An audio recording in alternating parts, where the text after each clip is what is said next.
Welcome to Lamination Depot. Today we'll review 4 easy steps on how to use TruBind's electric wire binding machine, the TB-WD600B. This heavy-duty machine can electrically punch 25 sheets of 20-pound paper at a time and takes wire spines up to 1 1/4 inches in size. It's specific to 3-to-1 pitch twin-loop wires, also called wire O's or dual-wire spines. The 3-to-1 pitch means there will be 3 holes punched for every 1 inch on your document. Let's quickly take a look at the parts of our machine before we begin. The wire closing lever connects to the right side. Unscrew the end cap and securely connect the lever into the upright position, then screw the end cap back into place. The hole punch guide connects to the throat of the machine. The foot pedal and power cord will both connect to the back. The manual reverse handle connects to the right side.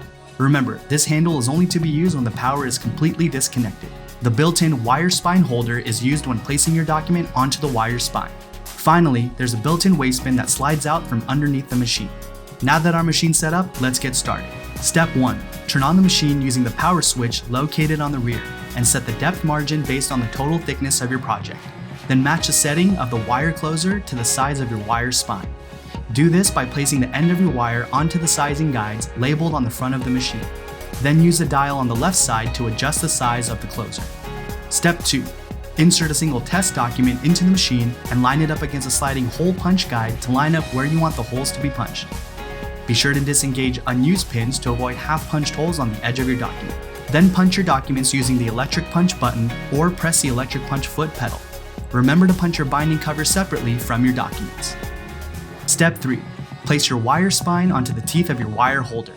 Then, a pro tip is to take the back cover and flip it around so that it faces the front cover, allowing you to hide the seam of the spine for a professional finish.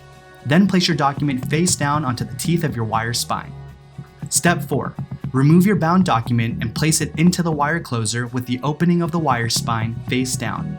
Then pull the lever to close the wire. Your project is now complete. Thanks for watching another how-to video by Lamination Depot. Be sure to check out this machine and many other products at our one-stop shop, laminationdepot.com.